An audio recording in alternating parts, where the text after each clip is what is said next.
Hello, my name is Dr. Sarah Broman Miller.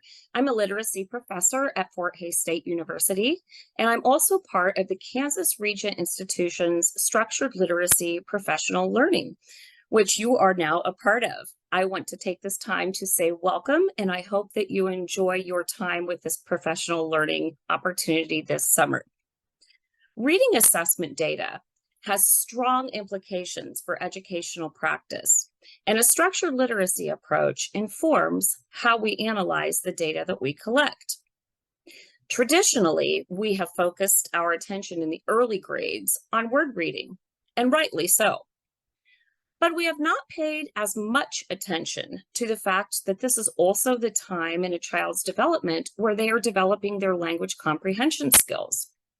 In fact, as early as about 15 months, children show signs of language deficits.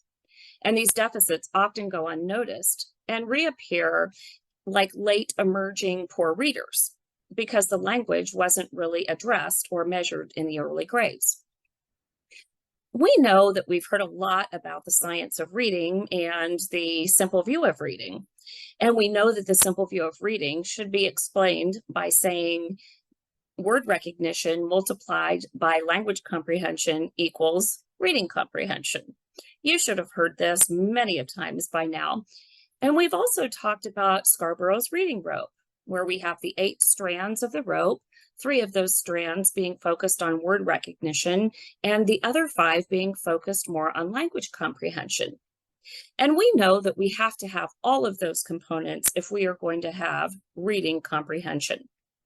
But have we really focused as much on that language comprehension as we should? Maybe you are like me and we're all new to this and thinking, well, gosh, what's the difference between language comprehension and reading comprehension? And if you were thinking that, you're not alone, because this whole structured literacy and science of reading idea is new for many people. And so let's get started in talking about assessment and what we can do from a structured literacy standpoint to help make our students become proficient readers.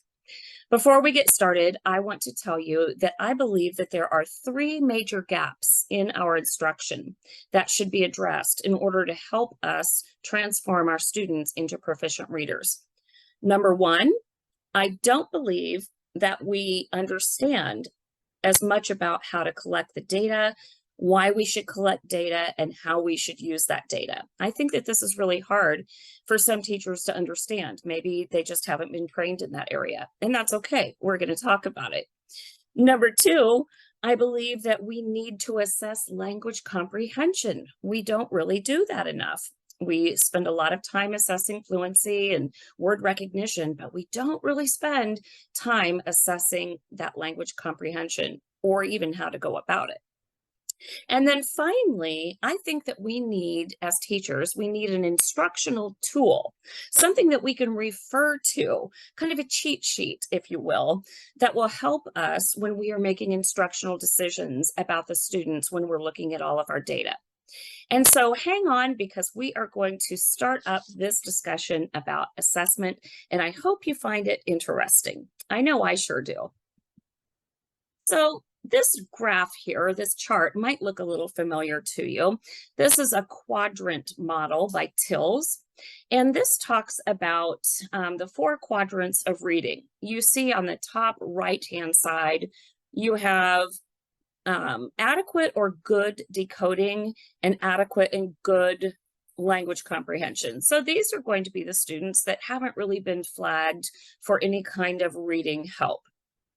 Then directly to the left of it, we have poor decoding, but adequate or good language comprehension.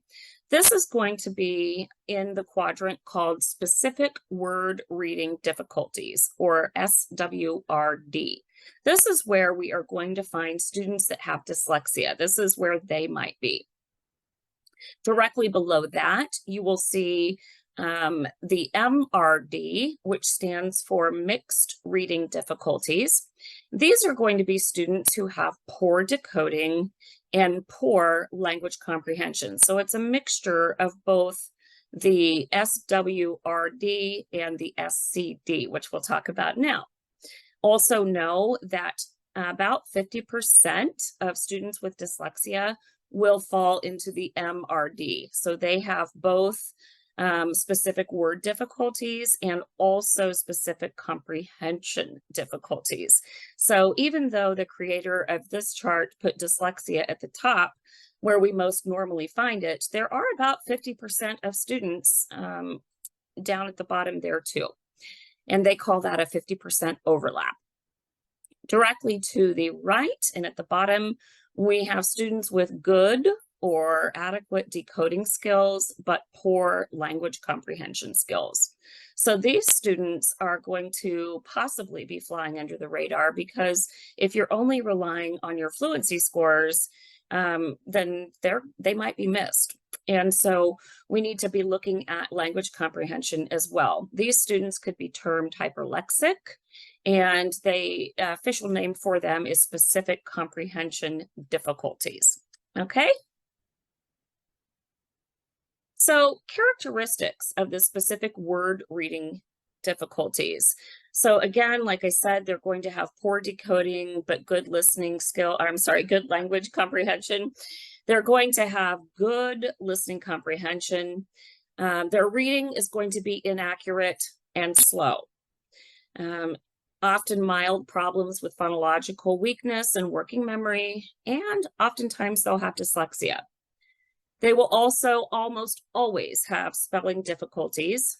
This is most common in the primary grades and manifests itself by fourth grade. And this is usually because of this shift from learning to read to reading to learn kind of shift that we do at about fourth grade. And so now they're going to be expected to do more comprehending in fourth grade. We see third grade problems with multisyllabic words. We also see possible motivation to write, because they might have some really good ideas, but they can't really move past their lack of motivation because of the spelling and the decoding issues. In mathematics, because we've seen that these things transfer into other content areas, their math fact fluency is often weak, but their problem solving is good because their language comprehension is good. And so especially, if they're able to have the problem read to them, they're able to pick up on that.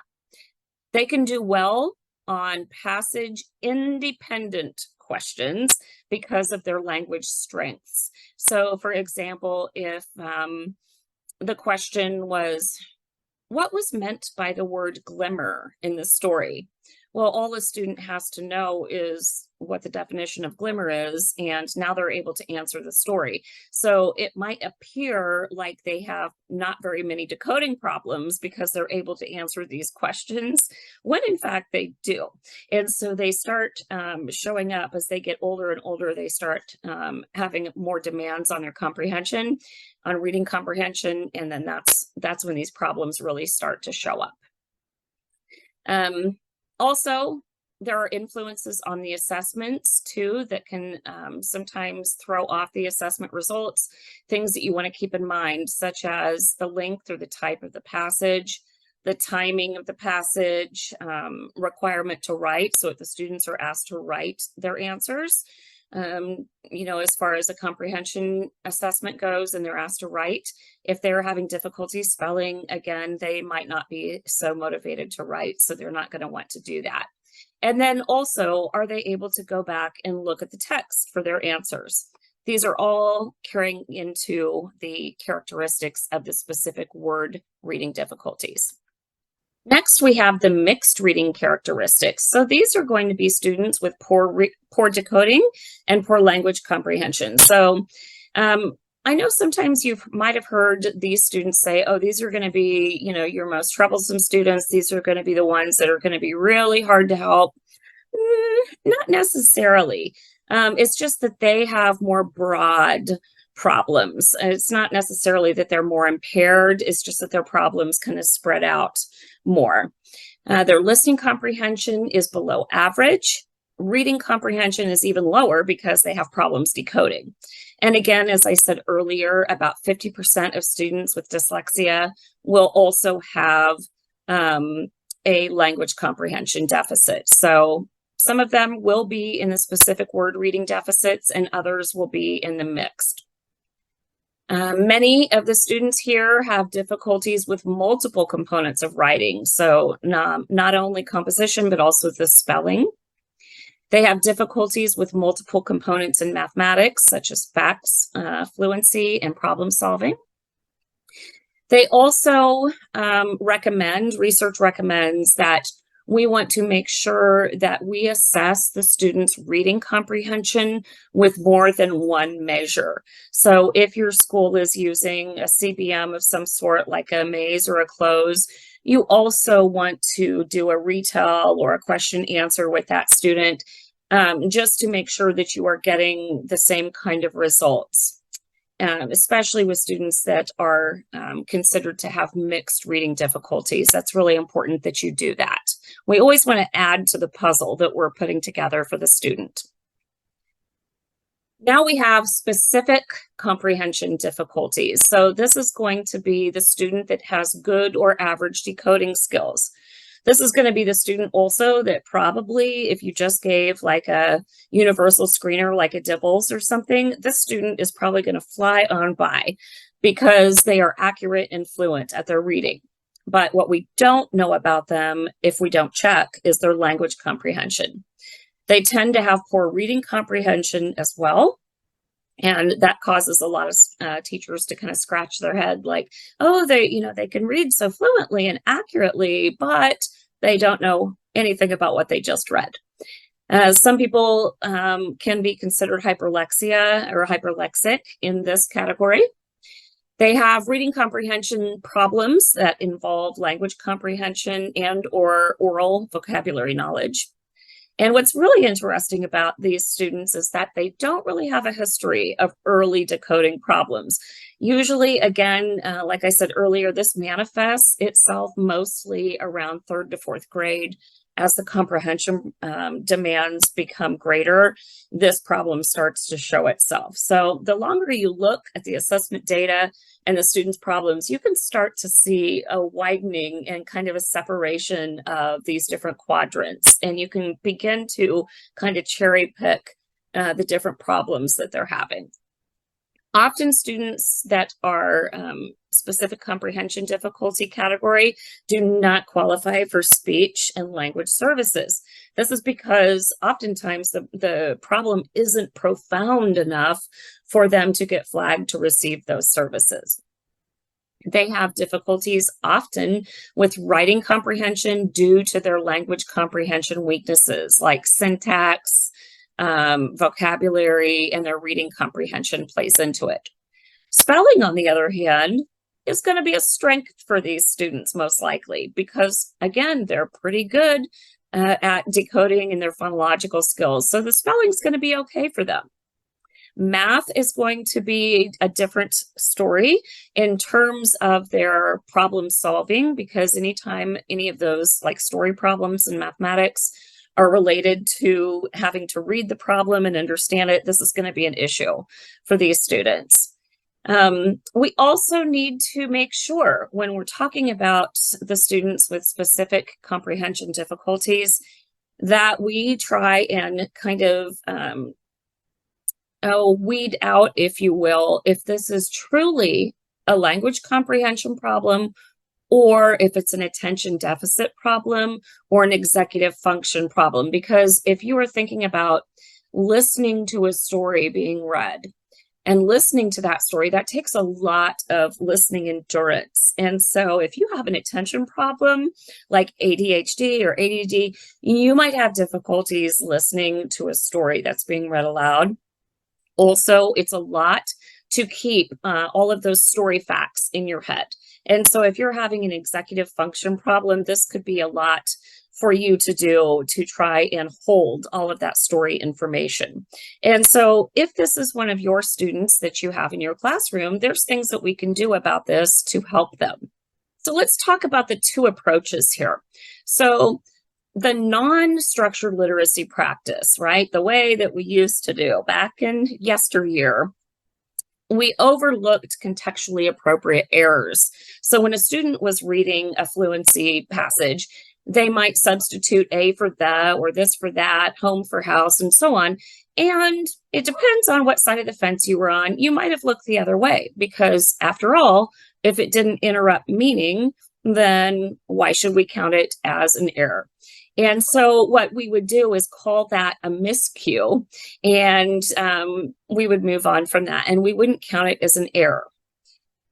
On a structured literacy approach, however, where we are today, we always count the reading errors, no matter what. The only time that we will not count any kind of a, substitution, a for the, or this for that, those kinds of things, the only time that we are not going to count that is if it's a dialectal problem, if it is, or difference, I should say, if it's a foreign accent, or if it's an articulation issue. So, for example, if you have a student that is in speech therapy and so on, this is the only time that we are not going to count those errors. Everything else is free to count. Here is the graphic. Now, before you lose your mind, because there's so much to look at, I want you to know that I spent quite a bit of time on this because as a teacher myself, I remember just being so excited about being a pilot school for MTSS. And one thing that they handed out that I kept on and held on to forever was a graph. That it was this really nice spreadsheet, kind of like what you're looking at now, this flow chart. And it was all of a kind of, if your student is doing this, then you do this kind of a thing. And it was so fantastic because it kind of took all the guesswork out of my teaching. So if I knew a student was inaccurate and slow, okay, what do? I refer back to this. It says, give a phonics assessment. And then, we keep going. Okay, the phonics assessment, did they have inadequate nonsense word fluency? Then you check the phonological awareness skills. If they didn't, then you need to focus on word recognition and phonics skills and so on. So this was genius. And I loved it. And I still love it. And I gave it to all of my pre-service teachers to hang on to and use because it's fantastic. I loved it. But as we start thinking about the simple view of reading and Scarborough's reading rope and such, what I found out very quickly was that MTSS piece was missing that language comprehension piece.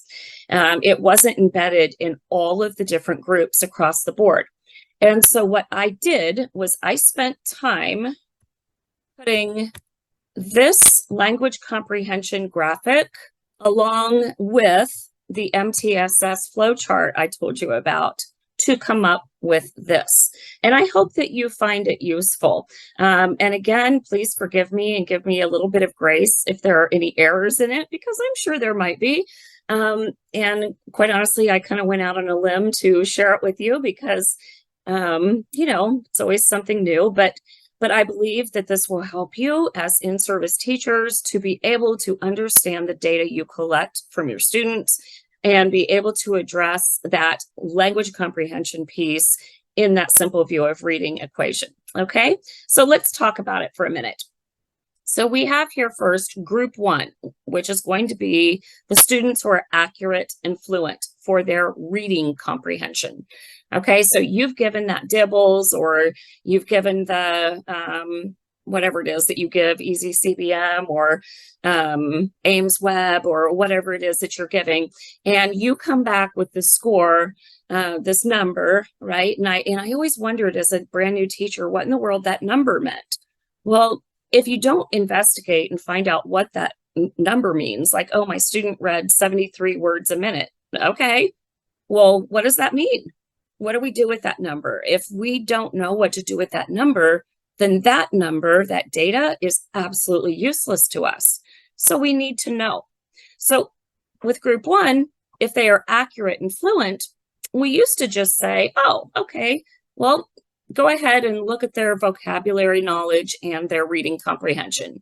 And if those things are great, then work on higher level reasoning and inference making. And if they're not, then focus on vocabulary, sentence comprehension, and so on.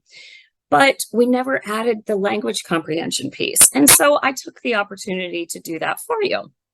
So Looking at the data from Louise Swirling, I put the data from one of her studies into this and mixed it in here. So knowing that I didn't just come up with this on my own, we're going to say if the student in your DIBELS, fluency, or any kind of universal screener was accurate and fluent, we are going to say next to give the students a listening and reading comprehension. So check both of those. Now, you might be asking, well, how do I do a listening comprehension other than doing a full IRI? Well, you can actually do it very simply by, if you, for example, I use DIBELS a lot. If you go on to the DIBELS and you pull one of their progress monitoring stories out for the grade level that that student is in, instead of you having the student read that like you would for a fluency screener, you are going to read it to the student and then ask those retell questions and see how the student does on answering those retell questions. So it's pretty great that you can take just about any of those fluency measures and turn them into a listening measure. So if the student has inadequate listening and reading comprehension skills, then this is most likely going to be a specific comprehension deficit. You also want to check their vocabulary knowledge to see how they're doing in that, because we do know that vocabulary makes up about 50% of comprehension variance. And so we need to check the vocab too to make sure that the student's vocabulary is on target. And then with both of those, you are going to focus on vocabulary, sentence comprehension, topic knowledge, and so on. Pretty handy, right? I hope you like this. Okay, group 2, accurate and slow. This means that they are not making any mistakes really at all, any errors when they're reading, but they are incredibly slow when they are reading. So to be accurate and slow, this is going to tell us a couple of different things or make us ask a few questions. First of all, we need to think about their listening comprehension. And we're going to assess that right away because we need to rule out a couple of things.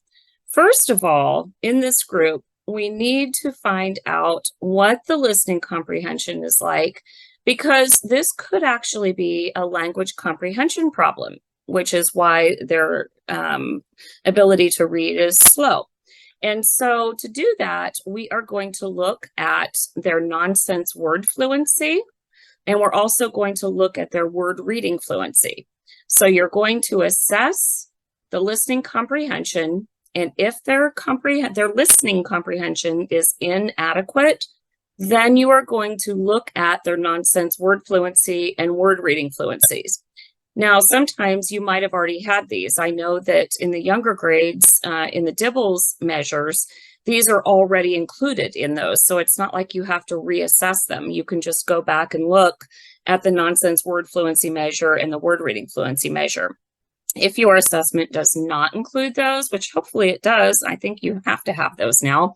But if it doesn't, then you are going to find those and give them. So assess nonsense word fluency and word reading fluency. If it is adequate word reading fluency, but inadequate nonsense word fluency, that indicates that this is a possible decoding problem, and possibly that student has a specific word reading difficulty. If the student has adequate nonsense word fluency, but inadequate word reading fluency, this indicates automaticity weaknesses and possibly also a specific word reading difference. But you see, these are two different students here. These are two different problems. One of them is a decoding weakness. The other one is more of an automaticity weakness. And so again, those are important things that we want to know when we're thinking about designing interventions. So we need to know what that data means. Okay. Also, we need to think about when we assess listening comprehension, is the listening comprehension adequate? If it is, then we want to assess their reading comprehension to rule out the possibility of them having a specific comprehension difficulty. And so we will assess their reading comprehension. And if their reading comprehension is fine, then we're just going to go work on our fluency skills. That maybe that's what that student needs. They're accurate, but they're just slow. And so we want to help them pick up their pace a bit and the rate that they read. But again, because we're not quite sure where the problem is, we can't just take it for granted that it's a fluency problem. We really need to address that language piece. Again, because of that simple view of reading, the decoding or word recognition multiplied by language comprehension equals reading comprehension. So we have to make sure we're putting in that second piece of that equation. Okay, now let's go on to group 3, inaccurate and slow. These are the students that are going to be making a lot of errors, and they're also slow readers. So inaccurate and slow. We're going to do 2 things here.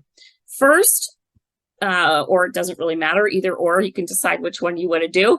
I'm just going to go to the phonics because this is going to address that word recognition part. If they're inaccurate and they're slow, I need to see where the breakdown is in their reading. So I'm going to give them a phonics assessment immediately. And so when I give that, I'm now going to look at their nonsense word fluency. If their nonsense word fluency is inadequate, meaning it's not at benchmark, then we are going to check their phonological skills deeper, and we're going to start designing our interventions based on the nonsense word fluency. If the student's nonsense word fluency is perfectly fine, then we are going to focus more on word recognitions, phonics skills, blends, R-controlled, and so on, okay? So again, the students might need both of these things. Maybe the student needs both nonsense word fluency and phonological skills, you know, a little boost, or they might need that and phonics. They might just need the phonics. We're not sure until we assess. One thing I will tell you, please, please, please make sure that you are using David Kilpatrick's PAST. I know there are many different versions to assess phonological skills. However, David Kilpatrick's PAST is the only one that has that automaticity piece. You give the students 3 seconds basically to come up with that sound or the skill that you're wanting them to produce for you. And if they can't do it, you mark it, or maybe they got it, but it took them a few seconds longer than what it should have past that 3 seconds, then you mark that as well. Because again, we want them to be automatic. Okay, and so if they're not automatic, then that's going to influence how quickly they're able to pull words out of memory and so on. And so it's really important that we use Kilpatrick's PAST assessment for that reason. Okay, now moving on, we gave the phonics assessment, but again, that's that 2 piece of the puzzle. We also want to assess their listening and reading comprehension for this one, okay? And so we are going to listen to both of those and see how the student's listening comprehension is and reading comprehension. If the student has below average listening comprehension, it's most likely going to be a mixed reading difficulty. If the student has adequate listening comprehension, then it's most likely going to be a specific word reading difficulty. And the reason why we look at the listening and the reading is because probably if the student is inaccurate and slow, that's going to be a lot of demand on their memory and trying to just decode those words that they're probably not going to have very good reading comprehension. And so because of this, we want to make sure that we look at both of those things, both the listening and the reading, okay? Now let's go over to group 4, inaccurate and fluent. So first of all, we are going to assess listening and reading comprehension. And based on those results, because remember, inaccurate means they're making a lot of errors, but they're also fluent. And so you might be thinking, oh, well, what does that even mean? Like, how can they be fluent and inaccurate? Well, they can be fluent if they were supposed to read let's say the goal was 100 words a minute, and that student read 123 words a minute. Woo, great, right? Except they also made 22 errors. So now if you take the 123 that they read minus the 21 or whatever it was that I said, now you're up to what, 102, I think. I'm doing math in my head here on the fly. But do you see what I mean? So this really changes the picture for that student, because they could have read 123 words and been way over the benchmark, but because of the errors that they made, that really took them down. And so you could consider them to be inaccurate and fluent because of this. So again, we need to check their listening and their reading comprehension. Listening comprehension, if it's better than average, and reading comprehension is below average, most likely this is a specific word reading difficulty. If listening and reading comprehension, below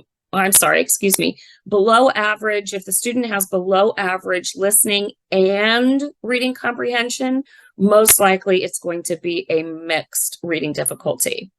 And so if you see down at the bottom here in these gold little boxes, you will see different things that you should be doing to help that student. Now, some people ask, well, okay, what would an intervention for listening comprehension look like? Honestly, it's going to look pretty much exactly like the reading comprehension does. So you're going to do the same thing with them that you would for the reading comprehension. So when you're working on reading comprehension, you're also working on literacy or on listening comprehension, and vice versa. Okay. And so really try not to panic too much, but we just have to know if these students are struggling. We can't put it off until they get into the older grades and find out, gosh, they had a language comprehension problem and I didn't know anything about it. And then they become, flagged for other problems that maybe they don't have. So we really need to find out exactly what is going on with the student, what their strengths are and what their weaknesses are, so that we know how to best help them. I did make the written out versions of this slide for you. There we are. So you see, I actually did write down for you. I categorized each one of these groups for you, and basically it's the same thing that's on that wonderful flow chart, except I put it here for you. I think this is going to be a gem of a helpful tool for you. I hope it is. I really, like I said, I spent time creating this because I wanted to give you a tool that you would be able to use that was practical in the classroom, that you could at least have a starting place to help your student. And so again, when we know better, we end up doing better, right? And that's what my motto anyway. And you know, back when I was a brand new teacher, I can remember getting my DIBELS data and our curriculum director saying, okay, here's your data. You need to raise your reading scores. And I'd say, okay, see ya. And then we'd put it up on top of the filing cabinet and we wouldn't do anything with it until next go around. And so I asked one of the teachers one time, what do we do with this? And she said, oh, we just put it up there. And nobody knew. Nobody knew what to do with that data. And so again, data can be your best friend. It can help you transform your struggling readers into great readers, but you have to have a place to start.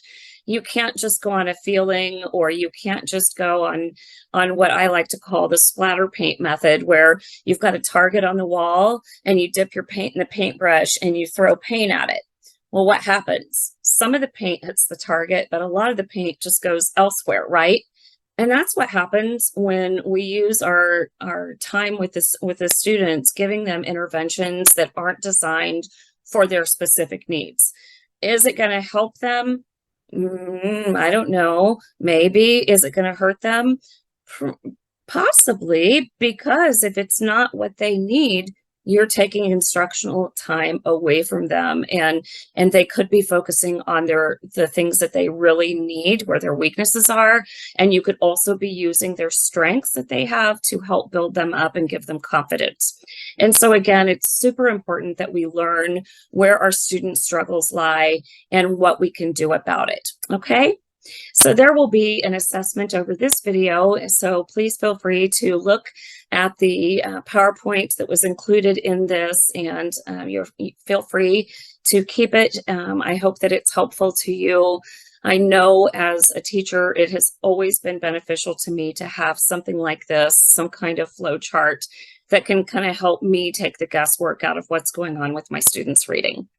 All right, thank you so much for joining me, and I hope that you learn a lot on this summer PD. Have a great rest of your day.